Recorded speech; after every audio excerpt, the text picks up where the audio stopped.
الحمد لله والصلاة والسلام على سيدنا محمد وعلى آله وأصحابه أجمعين. الحمد لله والصلاة والسلام على سيدنا محمد وعلى آله وأصحابه أجمعين. أما بعد فأعوذ بالله من الشيطان الرجيم. بسم الله الرحمن الرحيم. من كان يريد حرث الآخرة نزد له في حرثه ومن كان يريد حرث الدنيا نؤته منها وما له في الآخرة من نصيب. صدق الله العظيم. اللهم صل على سيدنا محمد وعلى آل سيدنا محمد وبارك وسلم. اللهم صل على سيدنا محمد النبي الأمي وعلى آله وأصحابه وسلم. میرے معزز مسلمان بزرگوں، عزیز بھائیوں اور امت مسلمہ کے مقدس ماں اور بہنوں، دنیا میں کچھ لوگ دنیا کے لیے جیتے ہیں اور کچھ لوگ آخرت کے لیے جیتے ہیں۔ رہتے دونوں دنیا میں ہیں، لیکن کچھ لوگوں کی انتہا اور زندگی کا مقصد دنیا ہوتا ہے، اور کچھ لوگ رہتے دنیا ہی میں ہیں لیکن ان کا مقصود اور ان کی انتہا اور ان کی منزل آخرت ہوا کرتی ہے۔ آپ علیہ الصلوۃ والسلام فرمایا کرتے تھے، یہ بڑے دور اندیش لوگ، یہ بڑے دور اندیش ہیں، یہ بڑے روشن خیال ہیں، یہ بڑے عقل مند ہیں، دنیا میں رہتے ہیں لیکن مقصود آخرت بنائے بیٹھے۔ یہ بڑے دور اندیش ہیں، یہ بڑے عقل مند ہیں۔ عبداللہ ابن عمر فرمانے لگے رضی اللہ تعالیٰ عنہ، ہم 10 آدمی تھے اور ان 10 میں ایک میں تھا۔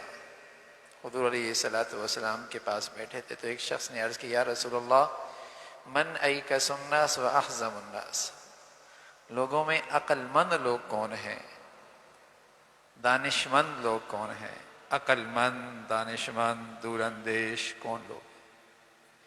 پیارے رسول صلی اللہ علیہ وسلم نے فرمایا، اکثرهم ذکرا للموت، اکثرهم استعدادا للموت، ذهبوا بشرف الدنیا وکرامت الآخرہ۔ جو رہتے دنیا میں ہیں لیکن کل کے لیے جیتے، آخرت کے لیے زندگی گزارتے، یہ ہیں عقل مند لوگ۔ اور کچھ لوگ رہتے تو دنیا میں ہیں لیکن دنیا کی خاطر جیتے ہیں۔ ایسا آدمی بس اوقات اس دنیا کے اندر بھی ایک عذاب میں مبتلا ہوتا ہے، ایک ایسی مصیبت میں مبتلا ہوتا ہے جس سے نجات نہیں ملتی۔ جو آدمی دنیا کے لیے جیتا ہے، یہ دنیا کے اندر بھی مختلف مصائب میں گرفتار رہتا ہے۔ پہلی مصیبت کیا آتی ہے؟ ایک مصیبت تو اس پر یہ آتی ہے، ایسا غم لگتا ہے جس غم سے اسے نجات نہیں ملتی۔ دنیا کی خاطر جینے والا ہمیشہ غمگین رہتا ہے، کوئی نہ کوئی غم اسے کھائے جاتا ہے۔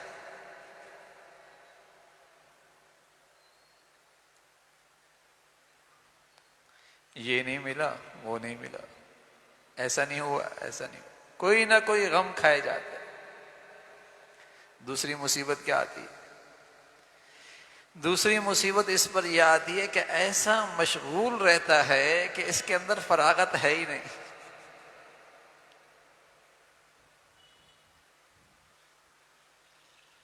فرصت نہیں ہے اس کے پاس، ہر وقت مشغول رہتا ہے۔ تیسری مصیبت کیا ہوتی ہے؟ تیسری مصیبت یہ ہوتی ہے، کچھ بھی مل جائے اسے لیکن اس کے اندر کا فقر ختم نہیں ہوتا، یہ بیچارہ فقیر ہی رہتا ہے۔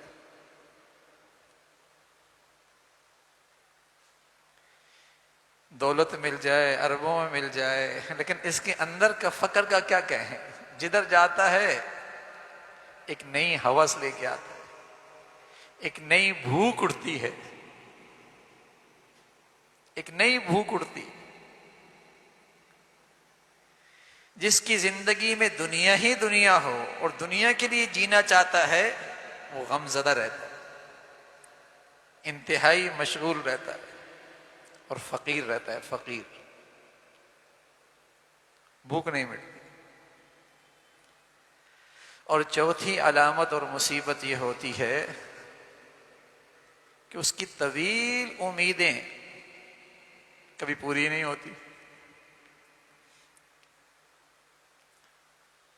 کبھی پوری نہیں ہوتی۔ شادی ہو جائے، ہو گئی، بیٹا ہو جائے، ہو گیا، اچھا پڑھ لکھ لے، پڑھ لکھ لیا، اچھا روزگار مل جائے، مل گیا، اچھی جگہ شادی ہو جائے، ہو گئی، ختم ہو گئی امیدیں۔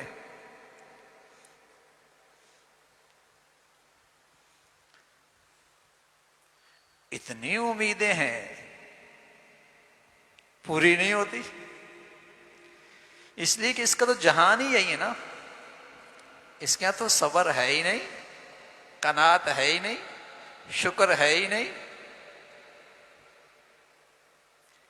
یہ ساری خوبیاں تو اسے نصیب ہوتی ہیں جو آخرت کے لیے جیتا ہے، وہ صبر کرتا ہے، وہ قناعت کرتا ہے، وہ شکر کرتا ہے، اس کا پیٹ بھرتا ہے۔ جو دنیا کے لیے جی جاتا ہے اس کا پیٹ نہیں بھرتا۔ آپ علیہ الصلوۃ والسلام فرمایا کرتے تھے ایک وادی سونے کی ہو دوسری بھی مل جائے، دو وادیاں سونے کی، کوئی کلو دو کلو کی بات نہیں ہو رہی۔ اللہ کے نبی فرمانے لگے ایک وادی کے بعد دوسری وادی بھی سونے کی مل جائے، اس کی ہوس پھر بھی ختم نہیں ہوگی، اس کی بھوک پھر بھی نہیں مٹے گی، ہاں قبر کی مٹی سے اس کا پیٹ بھرے گا۔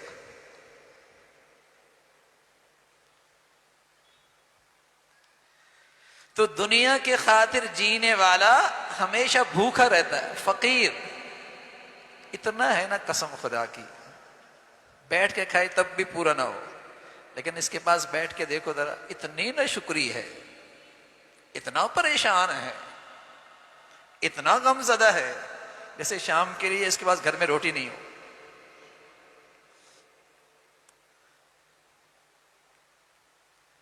نہ شکر اتنا ہے، پریشان اتنا ہے، مایوس اتنا ہے جیسے شام کے لیے گھر میں کھانا نہ ہو۔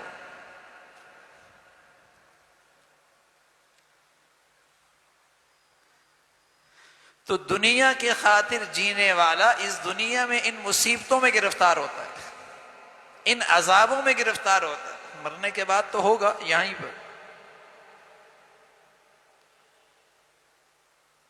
پیارے رسول صلی اللہ علیہ وسلم فرمایا کرتے تھے، اللہ کریم فرماتے ہیں یا ابن آدم، یا ابن آدم تفرغ لعبادتی املأ صدرک غنا واسد فقرک۔ سبحان اللہ، میری عبادت کے لیے آ جا، میری عبادت کے لیے آ جا، اس کے لیے تو اپنے آپ کو فارغ کر، املأ صدرک غنا، تیرے دل کو غنا سے بھر دوں گا، یہاں فقر نہیں رہے گا، یہاں بھوک نہیں رہے گی، وَأَسُدَّ فَقْرَكَ، اور تیرے فقر کے سارے دروازے بند کر دوں گا۔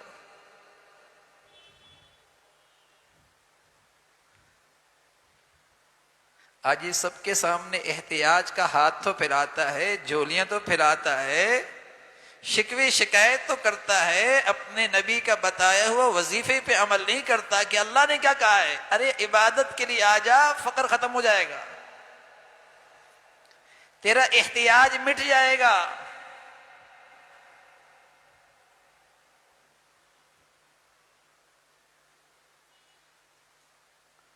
املأ صدرک غنا واسد فقرک وان لم تفعل، اور اگر تیرے پاس میری عبادت کا وقت نہیں ہے، املأ یدک شغلا، تیری زندگی کو مصروفیت سے بھر دوں گا، ہوش ہی نہیں رہے گا، ہوش ہی نہیں رہے گا، کیسا دن گزرا، کیسی رات آئی، کیسا دن گزرا، کیسا ہفتہ گیا، مہینہ گیا، سال گزرا، ہوش ہی کوئی نہیں ہے، ایسی مشغولیت۔ وَلَمْ أَسُدَّ فَقْرَكَ، فرمایا پھر بھی فقیر رہے گا، پھر بھی فقیر رہے گا، تیرے اندر کا فقر تو نہیں ختم ہوگا۔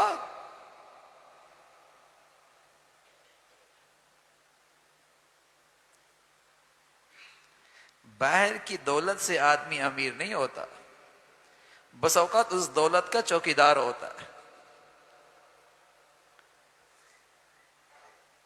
وہ دولت بس اوقات اسے اور خوار رکھتی ہے، پریشان رکھتی ہے. امیر تو آدمی دل کا ہوتا ہے. یہاں غنا آ جائے نا، یہاں بھوک مٹ جائے، اور یہ اللہ کی بندگی کے بغیر یہ بھوک مٹا نہیں کرتی.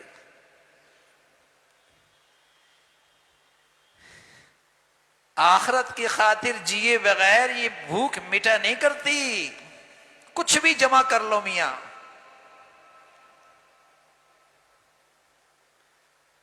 اندر کی بھوک نہیں مٹے گی، اندر کی حرص و ہوس کی یہ آگ نہیں بجھے گی.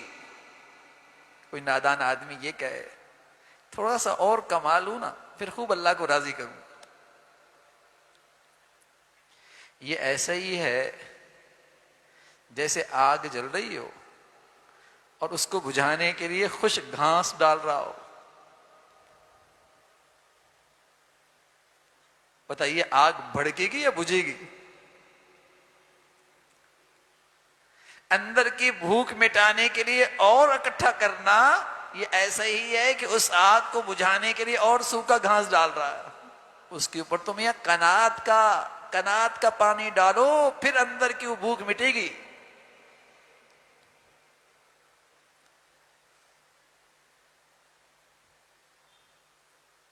جہاں جانا ہے نا اس کو زیادہ سوچو، پھر سکون آئے گا. بڑی بیماری ہے، بڑا روگ ہے. اس لیے تو پیارے رسول صلی اللہ علیہ وسلم فرمایا کرتے تھے حب الدنیا رأس کل خطیہ. دنیا کی محبت ہر خطا کی جڑ ہے، ہر برائی کی جڑ ہے.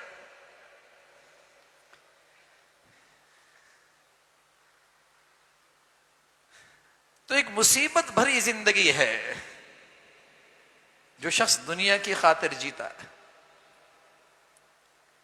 جیے تو دنیا کے خاطر اور پھر امید رکھے کہ سکون سے رہوں.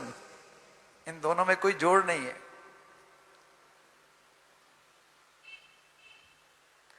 ان دونوں میں کوئی جوڑ نہیں ہے. ہاں سکون اسے ملتا ہے، قناعت اسے ملتی ہے، شکر اسے ملتا ہے. غنی وہ بنتا ہے جو دنیا میں اپنے آپ کو ایک مسافر سمجھتا ہے، منزل پہ نظر رہتی ہے. مسافر آدمی اگر اسے لانچ میں ہر چیز نہ ملے تو سکون سے رہتا ہے، کوئی بات نہیں منزل پہ مل جائے گا. دوران فلیٹ اور گاڑی طبیعت کے مطابق کمبل نہ ملے پریشان نہیں ہوتا زیادہ، کوئی بات نہیں، گھر میں جا کے آرام کر لیں. طبیعت کے مطابق سیٹ اور بستر نہ ملے تو اپنے آپ کو سمجھا لیتا ہے ارے میاں دیر کتنی ہے، گھر جا کر مل جائے گا نا.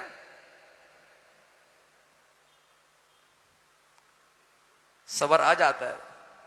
کیوں؟ منزل سامنے. شکر کر لیتا ہے نا، منزل سامنے. قناعت آ جاتا ہے نا، کیوں؟ منزل سامنے ہے نا. جتنا ملتا ہے مطمئن رہتا ہے نا، منزل سامنے ہے نا.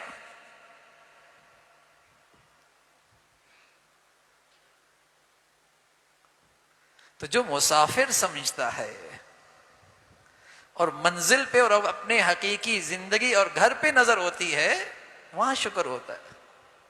وہاں تو اب تو ہر گھر میں ناشکری ہے، اور ہر گھر میں میرے عزیزوں بے صبری اور ناشکری اس لیے ہے کہ گھر میں آج آخرت کی تذکری نہیں ہے. نہیں ہے تذکرے. تذکرے ہیں تو دنیا کے، فکر ہے تو دنیا کی، مقابلہ ہے تو دنیا کا. ایک مرتبہ اللہ کے نبی صلی اللہ علیہ وسلم بیٹھے ہوئے تھے تو آپ کے پاس بحرین کا رات کو سامان آیا، کافی سارا مال آیا. ضرورت مند مسلمانوں کو خبر ملی تو فجر میں آپ نے دیکھا کہ کافی ضرورت مند مسلمان آج فجر کی نماز میں اکٹھے ہو گئے. حضور علیہ الصلوۃ والسلام نے سلام پھیرا، مجمع پہ نظر ڈالی، مسکرانے لگ گئے. فرمایا تمہیں پتہ لگا ہے کہ مال آیا ہے؟ کہا یا رسول اللہ ہاں مال آیا ہے، اس لیے پتہ لگ گیا تو فرمایا خوشخبری حاصل کرو، ان قریب تمہارے پاس بہت مال آئے گا، بہت مال آئے گا، مال و دولت کی کمی نہیں ہوگی۔ پھر آپ علیہ الصلوۃ والسلام نے فرمایا واللہ للفقر اخشى علیکم، اللہ کی قسم مجھے اس بات کا ڈر نہیں کہ تم پہ فقر آئے، ولیکن اخشى علیکم ان تبسط علیکم الدنیا، مجھے اس بات کا ڈر ہے کہ تمہارے لیے دنیا کے دروازے کھل جائے، دنیا کی کشادگی آ جائے، دنیا تمہیں وافر مقدار میں مل جائے، یہ مجھے ڈر ہے، اور پھر تم اس کی حرص و ہوس میں ایک دوسرے سے آگے بڑھو، جیسے پہلی قوموں کا حال رہا ہے، اور پھر اس دنیا پرستی نے انہیں ایک ہلاک کر دیا، اور یہ دنیا تمہیں بھی ہلاک کر دے گی۔ اور یہ دنیا کیسے ہلاک کرتی ہے؟ جتنی جتنی اس کی محبت بڑھتی ہے اتنی اتنی آخرت سے غفلت بڑھتی ہے۔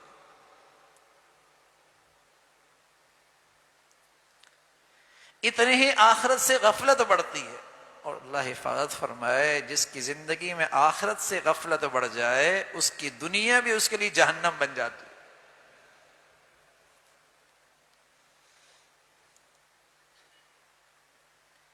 اس کی دنیا بھی اس کے لیے جہنم بن جاتی ہے، سکون نہیں رہتا،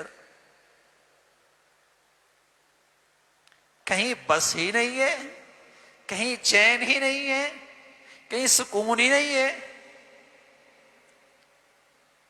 نہ ختم ہونے والا غم،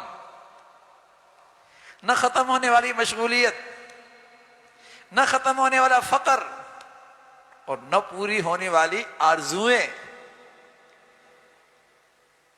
بتائیے اس کی زندگی کیسی جہنم والی ہے۔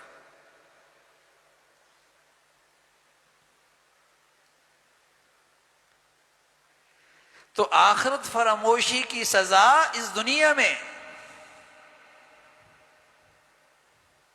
بڑی بلا ہے، بڑی بلا ہے۔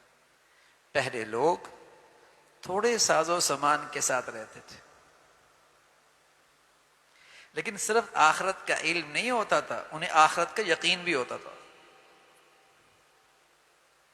اس لیے ان کے ہاں سے اگر کوئی جنازہ اڑ جاتا تو بہت سارے لوگوں کو توبہ کی توفیق ہو جاتی تھی، غفلت کا پردہ ہٹ جایا کرتا تھا۔ اب تو اللہ حفاظت فرمائے ایسی دنیا پرستی ہے اور ایسی دلوں پہ غفلت ہے، قبرستان جا کر بھی قبر یاد نہیں آتی۔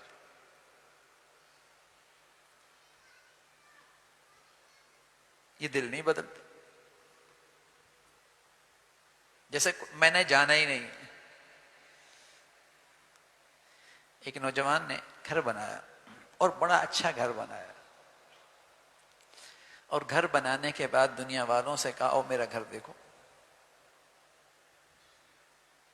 لوگ آئے، گھر دیکھتے چلے گئے، لوگ مٹی گارے پہ پاسہ لگاتے ہیں، اور پھر شوق ہوتا ہے دنیا کی داد بھی لیں، تعریف بھی سنیں، شوق ہوتا ہے۔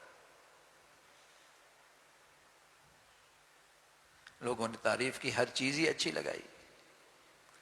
اب لوگ اپنی ضرورت کے لیے چیزیں استعمال نہیں کرتے، اب لوگ چیزیں استعمال کرتے ہیں لوگ کیا کہیں گے، لوگوں کو کیسا لگے گا، لوگوں کو یہ چیز پسند آئے گی یا نہیں آئے گی۔ ایک تو نا اپنی ضرورت، اپنی آسائش، اپنی آرائش سب مبارک، لیکن اب کیا ہے، لوگوں کے ہاں نمائش کیسے لگے گی، نہ ضرورت، نہ آسائش، نہ آرائش، بلکہ لوگوں کو نمائش کے لیے۔ دیکھو تو صحیح، اور جب بری نظر لگتی ہے تو پھر روتے بھی ہیں۔ ارے میاں جب تم خود ہی تماشا کر رہے ہو، تم خود ہی دکھلاوا کر رہے ہو، تو اب کیوں روتے ہو؟ نظر تو لگتی ہے، حاسد تو ہیں، اور اگر کوئی نظروں سے نہ بھی دیکھے نا اسٹیٹس لگا دے گا، اسٹیٹس لگا دے گا. یہ بھی بیماری ہے، یہ بھی ایک بیماری ہے. اور اس اسٹیٹس کا نقصان کیا ہوتا ہے؟ خود بھی اپنے آپ کو خطرے میں ڈالتا ہے اور کئی لوگوں کے گھروں کو مصیبت میں ڈال دیتا ہے. بچے باپ کو کوستے ہیں، ابا وہ تو وہاں گئے ہیں، آپ تو ہمیں لے کے نہیں جاتے. بیویاں شوہروں کو کوستی ہیں، آپ بھی تو کبھی لے جایا کریں. وہ بیچارہ اتنی مصیبت میں آ جاتا ہے کہ پھر نہیں دیکھتا کہ حلال کیا ہے حرام کیا ہے. اور روز روز تو گھر کی یہ باتیں نہیں سن سکتا نا، پھر انہیں حرام بھی کھلاتا ہے حلال بھی کھلاتا ہے، ان کی خواہشات پوری کرتا ہے. یہ وبا ہے، وبا.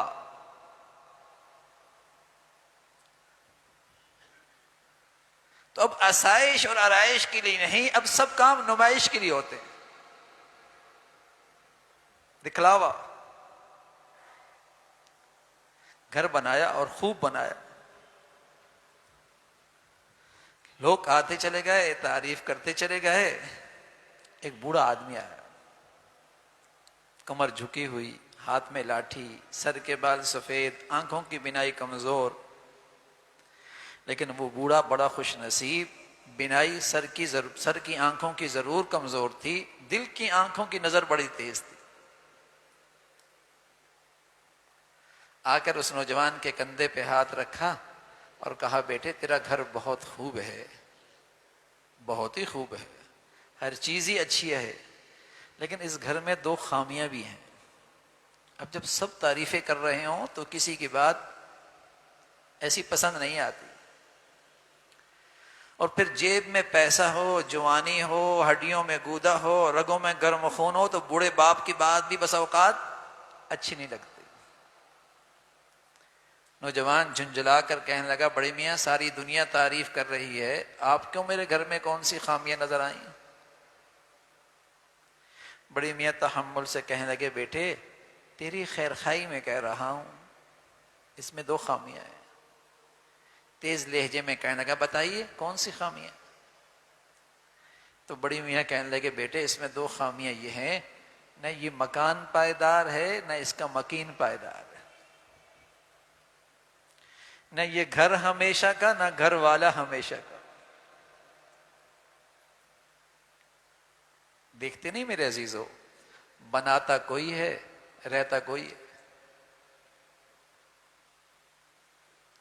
اکٹھا کوئی کرتا ہے استعمال کوئی کرتا ہے،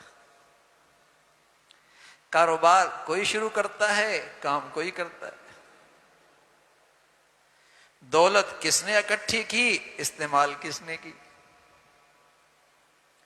بس اوقات یہ منظر زندگی میں بھی نظر آتا ہے، اتنا پیسہ ہے گھر میں آنے والی ماسی سب کھاتی ہے اور گھر کا مالک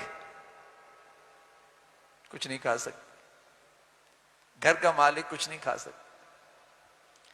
یہ گھر کی ملکہ ڈائٹنگ پہ ہے، یہ کچھ نہیں کھا سکتا. کماتا کوئی ہے کھاتا کوئی ہے، بناتا کوئی ہے رہتا کوئی ہے. کہا بیٹے اس میں یہ 2 خامیاں ہیں، نہ گھر ہمیشہ کا نہ گھر والا ہمیشہ کا. وہ نوجوان سینے میں دل رکھتا تھا پتھر نہیں، سینے میں دل تھا پتھر نہیں. غافل ضرور تھا، تکبر نہیں تھا، ضدی نہیں تھا. سینے میں دل تھا پتھر نہیں، آنکھوں سے آنسو جھلک پڑے. سینے میں دل تھا، ضدی نہیں تھا، تکبر نہیں تھا، غافل ضرور تھا. آنکھوں سے آنسو جاری ہو گئے. اب تو میرے عزیزو سینے کا دل دل کہاں رہا.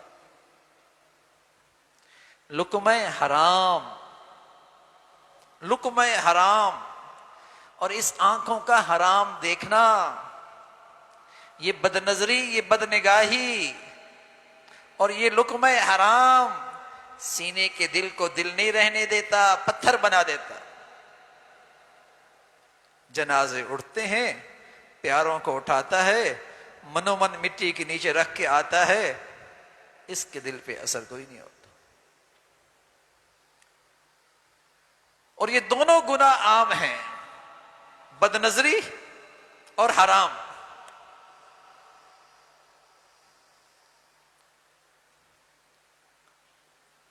حضور علیہ الصلوۃ والسلام ایک مرتبہ فرمانے لگے، کچھ لوگ قیامت میں آئیں گے، ان کی نیکیاں ایسی ہوں گی جیسے عرب کے پہاڑ، جہنم میں جائیں گے۔ کہ یا رسول اللہ، کیا وہ نمازی ہوں گے؟ فرمایا نمازی بھی ہوں گے، روزے دار بھی ہوں گے، بلکہ تہجد گزار بھی ہوں گے، لیکن جب مال کی بات آئے اور جاہ کی بات آئے، جب مال کی بات آئے، جاہ کی بات آئے، انہیں کوئی پرواہ نہیں ہوتی اس میں حلال کیا ہے حرام کیا ہے، کود پڑتے ہیں۔ فرمایا جہنم میں جائیں گے۔ نمازی، روزے دار، تہجد گزار، لیکن دنیا پرست ایسے بھوکے کہ جہاں مال کی بات آئی، جہاں جاہ کی بات آئی، کود پڑے، نہیں دیکھا حلال کیا ہے حرام کیا ہے۔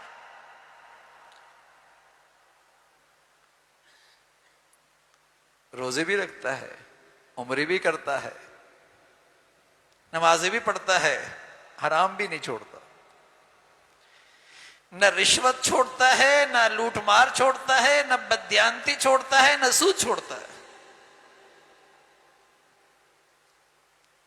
یہ چیزیں جو دل کو پتھر بنا دیتی ہے، لقمہ حرام اور آنکھوں کا حرام دیکھنا،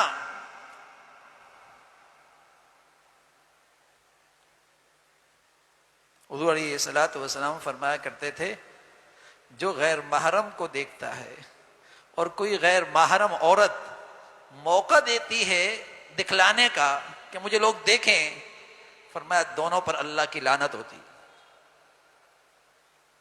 دونوں اللہ کی رحمت سے محروم رہتے ہیں، دیکھنے والا بھی دکھانے والی بھی۔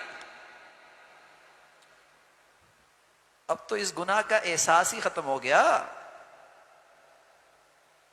اب تو اس گناہ کا احساس ہی ختم ہو گیا۔ تقریبات کا حال دیکھیے نا، خوشی غمی کا حال دیکھیے نا، تعلیمی اداروں کا حال دیکھیے نا،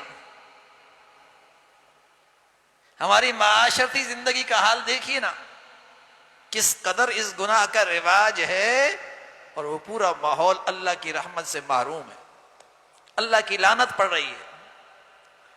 اور پیارے رسول صلی اللہ علیہ وسلم نے بشارت بھی دی اور فرمایا جو اپنی نظر کی حفاظت کرتا ہے اللہ کی خاطر، حسن و جمال پہ نظر تو پڑ گئی اچانک، پھر جھکا لی اللہ کے لیے، اللہ اسے ایسا ایمان دے گا، ایسی عبادت دے گا جس کی یہ مٹھاس اور حلاوت محسوس کرے،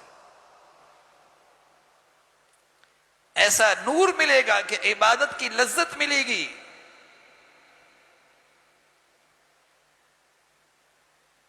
تو وہ نوجوان غافل ضرور تھا، لیکن ضدی اور تکبر نہیں، سینے میں دل پتھر نہیں، آنکھوں سے آنسو جھلک پڑے، کہنے لگے بڑے میاں مجھ سے غلطی ہو گئی، اب کوئی ایسا گھر بتائیے نا، کوئی ایسا گھر بتائیے کہ جہاں مکان بھی پائیدار، مکین بھی پائیدار، دونوں پائیدار ہوں، رہنے والا بھی پائیدار، رہائش بھی پائیدار۔ بڑی میاں نے کہنا بیٹے ہاں اس کے چند نقشے میرے پاس ہیں جہاں دونوں چیزیں پائیدار، مکان بھی ہمیشہ کا، مکین بھی ہمیشہ کا۔ اور پھر قرآن کا منظر دکھایا، آیتیں پڑھی، ان المتقین فی مقام امین فی جنات وعیون یلبسون من سندس واستبرق متقابلین۔ فرمایا ایک تصویر اور بھی ہے، لا یسمعون فیہا لغوا ولا تأثیما إلا قيلا سلاما سلاما وأصحاب اليمين ما أصحاب اليمين في سدر مخضود وطلح منضود وظل ممدود وماء مسكوب وفاكهة كثيرة لا مقطوعة ولا ممنوع. بیٹے ایک نقشہ اور بھی ہے. فيها أنهار من ماء غير آسن وأنهار من لبن لم يتغير طعمه وأنهار من خمر لذة للشاربين وأنهار من عسل مصفى. یہ پانی جو خراب کوئی نہیں ہونا، یہ دودھ کی نہر، یہ پانی کی نہر، یہ شراب کی نہر اور یہ شہد کی نہر. سبحان اللہ. جہاں کا حسن پائیدار، جوانی پائیدار، رگوں کا خون پائیدار، جہاں ہر نعمت پائیدار، اور سب سے بڑھ کر لا یذوقون فیہا الموت الا الموتۃ الاولی، جہاں زندگی پائیدار. اس لیے میرے عزیزو، پیارے نبی صلی اللہ علیہ وسلم فرمایا کرتے تھے اللہم لا عیش الا عیش الآخرہ. اے اللہ زندگی تو وہ ہے جہاں صحت تو پھر صحت، زندگی تو زندگی، حسن تو حسن، نعمتیں تو نعمتیں. عقل مند آدمی، دور اندیش آدمی، روشن خیال آدمی اس زندگی کی خاطر دنیا میں جیتا ہے. بھائی پیارے رسول صلی اللہ علیہ وسلم فرمایا کرتے تھے الدنیا مزرعۃ الآخرہ. یہ دنیا تو کل کی کھیتی ہے. کیا بو رہے ہو آج، کل کاٹو گے. اس لیے علماء نے لکھا جب آخرت کی خاطر جینے والا بوڑھا آدمی جتنا بوڑھا ہوتا ہے نا اتنا پرسکون ہوتا ہے. جتنا بوڑھا ہوتا ہے اتنا پرسکون ہوتا ہے. اور دنیا کی خاطر جینے والا آدمی جیسے عہدے سے اترتا ہے، منصب سے اترتا ہے، عمر بڑھتی ہے، ڈپریشن بڑھتا ہے، ڈپریس ہونے لگتا ہے، مایوسی بڑھنے لگتی. اور آخرت کے جینے والا آدمی جتنا بوڑھا ہوتا ہے اتنا پرسکون ہوتا ہے. فرمایا کیسے؟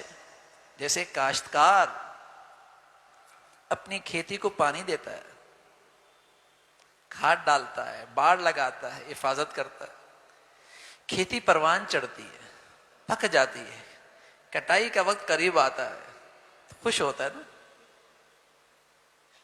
محنت کا ثمرہ ملے گا. جو سرمایہ لگایا ہے کئی گنا بڑھ کے ملے گا، خوش ہو رہا ہوتا ہے. کٹائی کا وقت ہے. سبحان اللہ. آخرت کی خاطر جینے والا آدمی مرنے لگتا ہے یا جتنا بڑھاپے میں جاتا ہے اتنا پرسکون ہوتا ہے کہ زندگی بھر کی کھیتی کی کٹائی کا وقت قریب آ گیا ہے. مزہ آئے گا. غدن نلقى محمدا واصحابہ. مزہ آئے گا. کل پیاروں سے ملاقات ہوگی جن سے جدائی کا بڑا وقت گزرا ہے. غدن نلقى محمدا واصحابہ. مزہ آئے گا کل. تو آخرت کی خاطر جینے والا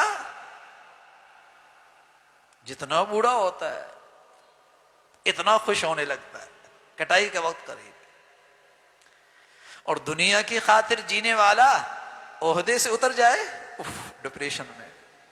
اتنے خط آتے تھے، اتنے دعوت نامے ملتے تھے، اتنے ملاقاتی ہوتے تھے، اب تو کوئی پاس سے گزرتا ہے دیکھتا بھی نہیں ہے، وہ ڈپریشن میں چلا جاتا ہے، مایوسی میں چلا جاتا ہے. تو عقل مند آدمی کل کے لیے جیتا ہے بھائی، اس زندگی کے لیے جیتا. اس لیے میرے عزیزو، زندگی میں سکون کا راستہ، اطمینان کا راستہ، شکر کا راستہ وہ کیا ہے؟ اس زندگی کو کثرت سے یاد کیا کرو. اس زندگی کو کثرت سے یاد کیا کرو. اور یہ سبق پیارے نبی کا ہے جو میرے اور آپ کے سب سے بڑے خیر خواہ ہیں. یہ ان کی تلقین ہے. اکثروا ذکر ہادم اللذات. یہ ان کا سبق ہے، یہ ان کی نصیحت ہے جو میرے اور آپ کے سب سے بڑے خیر خواہ ہیں. اکثروا ذکر ہادم اللذات. مولانا رومی رحمۃ اللہ علیہ حکایات میں بہت کچھ سمجھا دیا کرتے تھے. ایک حکایت لکھی کہ فرمایا ایک شخص کسی دور میں کابل سے دہلی جانے لگا. اب دہلی جانا اس زمانے میں بیل گاڑیوں پہ ہوا کرتا تھا، طویل سفر، مہینوں کا سفر ہوتا تھا. تو اس نے اپنے دوست احباب سے پوچھا کوئی خواہش، کوئی چاہت، کوئی ضرورت، دہلی جا رہا ہوں لیتے آؤں گا. تو اس نے طوطے پالے ہوئے تھے، طوطوں کے پاس گیا، تمہیں کچھ چاہیے؟ طوطوں نے اپنی زبان میں پیغام دیا کہ ہماری برادری کہیں ملے تو پیغام دے دینا کہ آزاد فضاؤں میں مزہ کر رہے ہو اور تمہاری برادری کی کہیں پنجروں کی زندگی گزار رہے ہیں، قید کی زندگی گزار رہے ہیں، ان کی بھی فکر ہے، بس یہ ہمارا پیغام دے دینا ہماری برادری کو. یہ شخص دہلی گیا، اپنے کاروباری معاملات نمٹائے، دوستوں کے تحفے تحائف خریدے، باہر نکلا جنگل کی طرف. کچھ طوطے نظر آئے، اس نے اپنے طوطوں کا پیغام دے دیا. تو ایک طوطا زمین پہ آ گرا، جیسے اس کی جان ہی نکل گئی ہو. اسے بڑا افسوس ہوا، بڑا درد بڑا پیغام تھا، ایک طوطی کی جان ہی نکل گئی.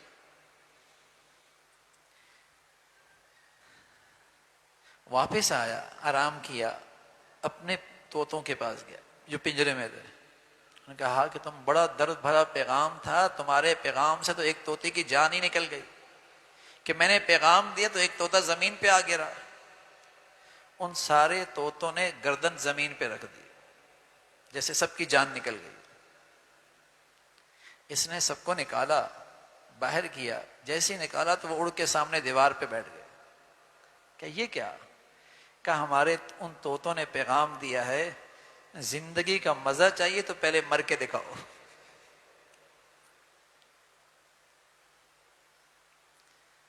زندگی کا مزہ چاہیے نا، پہلے مر کے دکھاؤ. قسم خدا کی، جو مرنے کے لیے جیتا ہے وہ زندگی کا لطف اٹھاتا ہے، اور جو جینے کے لیے جیتا ہے نہ جانے کتنی مرتبہ غم سے مرتا ہے.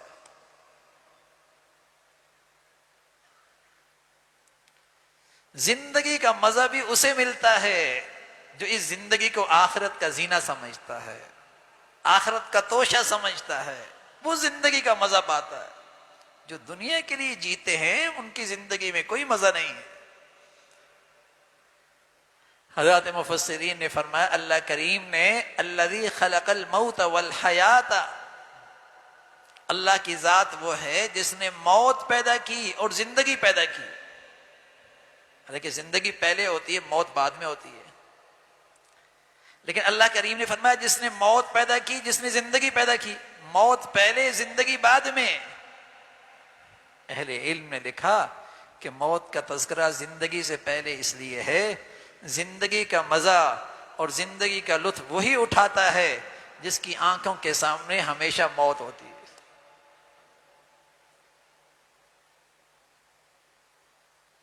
زندگی کا کیوں وہی وہ لطف اٹھاتا ہے.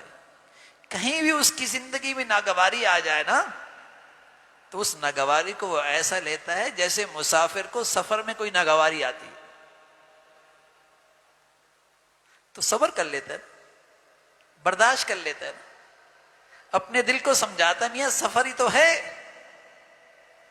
سیٹ نہیں ملی، کھانا نہیں ملا، طبیعت کے مطابق بستر نہیں ملا، کشادہ جگہ نہیں ملی،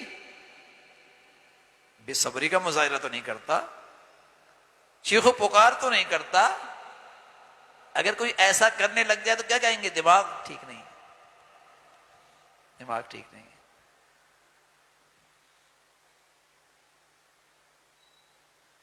تو وہی زندگی کا لطف اٹھاتا ہے جس کی آنکھوں کے سامنے موت ہوتی ہے.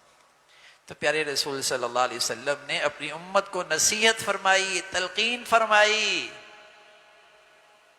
اپنا جانا یاد رکھا کرو، اپنی آخرت کی زندگی سامنے رکھا کرو، مزہ آئے گا زندگی کا. اس زندگی کا لطف اٹھاؤ گے ورنہ غم زدہ رہو گے، ورنہ دکھی رہو گے، ورنہ اندر کے فقیر رہو گے، ورنہ دنیا میں ہر وقت مشغول رہو گے. اور جب تمہاری نہ ختم ہونے والی آرزویں پوری نہیں ہوں گی تو مایوس ہو جاؤ گے، ڈپریشن میں چلے جاؤ گے۔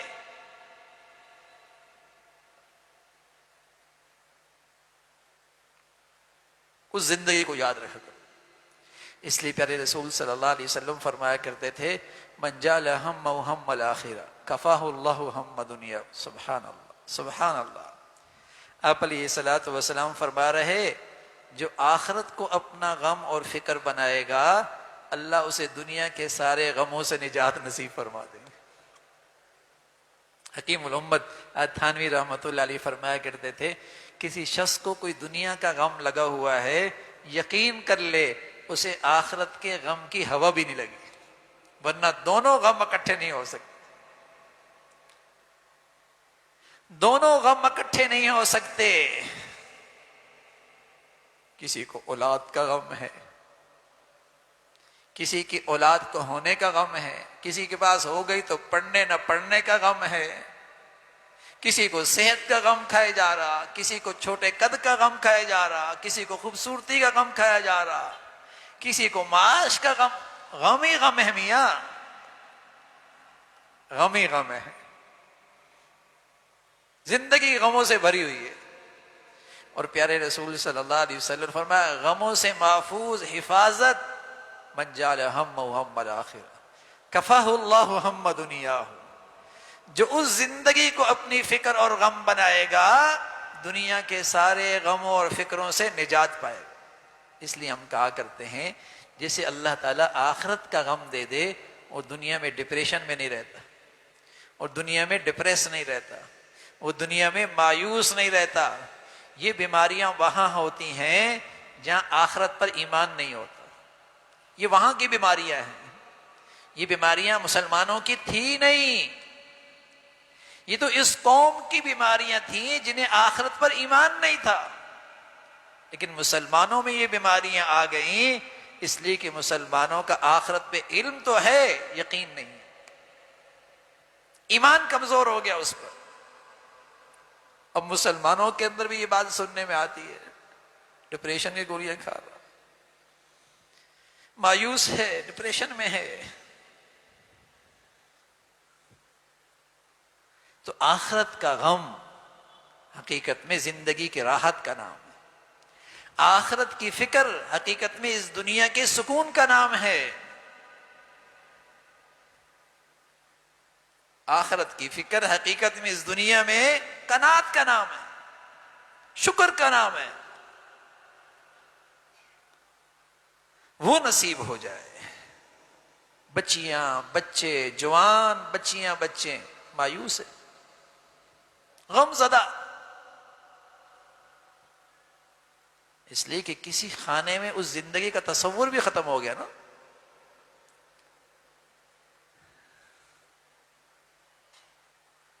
یہاں اگر رزلٹ خراب آ جائے گھر میں ماتم ہو جاتا ہے، دنیا کے لحاظ سے اسٹیٹس خراب ہو جائے گا نا، لیکن وہی بچہ اور بچی فجر نہ پڑے کسی کے ماتھے پہ بلی نہیں آتا، کان پہ جوں بھی نہیں رینگتی، دنیا کی فکر ہے نا میاں، دنیا کیا کہے گی، اللہ کے ہاں کیا حال ہوگا اس کی فکر نہیں ہے، تو پھر تو اس دنیا کی مصیبتیں آئیں گے نا، پھر اس دنیا کے جو عذاب ہیں اس میں تو مبتلا ہوگا نا، غمگین رہے گا، دکھی رہے گا، اندر کا فقیر رہے گا۔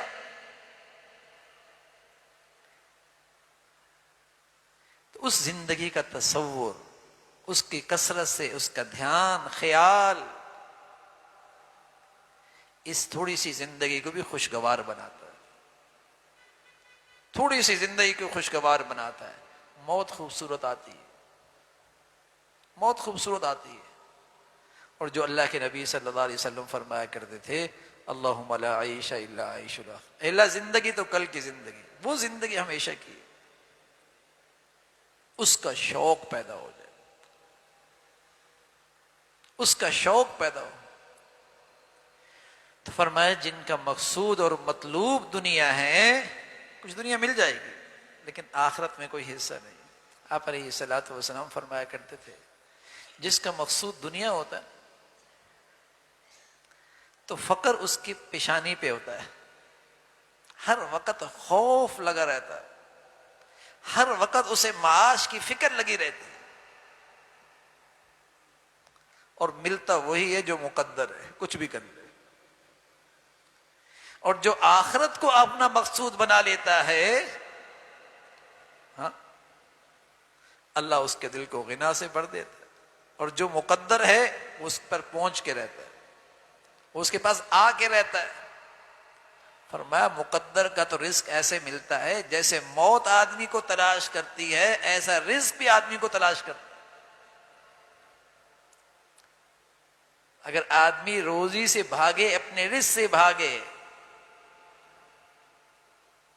ہوا پہ سوار ہو کے، تو رزق پہنچے گا اس پر، پہنچے گا اس پر بجلی پہ سوار ہو کر، مرتا نہیں ہے جب تک کہ اس کا رزق اس کو مل نہ جائے۔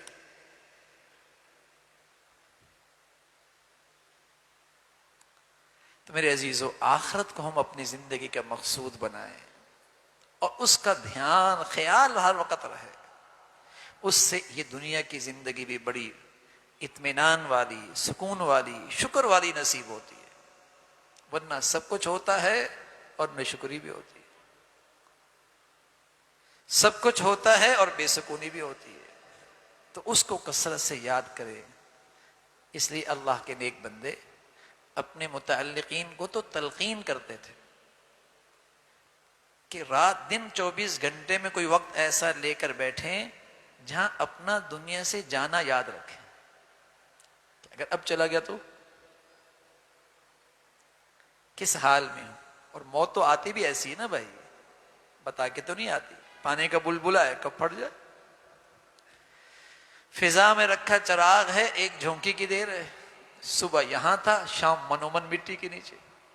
کئی منظر ہماری آنکھوں کے سامنے ایسے گزرے نا، بالکل ٹھیک تھا، روانہ ہو گیا۔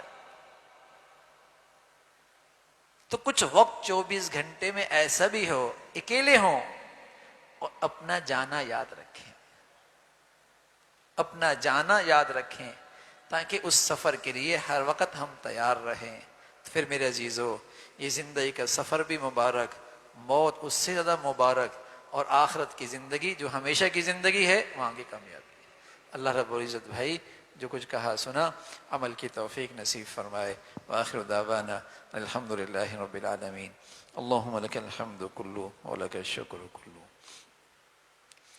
اللہم لک الحمد کلو ولک الشکر کلو، اللہم لک الحمد کلو ولک الشکر کلو، لا الہ الا اللہ الحلیم الکریم، سبحان اللہ رب العرش العظیم، نسألك موجبات رحمتك وعزائم مغفرتك والغنیمة من كل بر والسلامة من كل إثم، اللهم لا تدع لنا ذنبا إلا غفرته ولا هما إلا فرجته ولا حاجة هي لك رضا إلا قضيتها يا أرحم الراحمين، يا حي يا قيوم برحمتك نستغيث، أصلح لنا شأننا كله ولا تكلنا إلى أنفسنا طرفة عين، يا حي يا قيوم برحمتك نستغيث، أصلح لنا شأننا كله ولا تكلنا إلى أنفسنا طرفة عين، یا ارحم الراحمین۔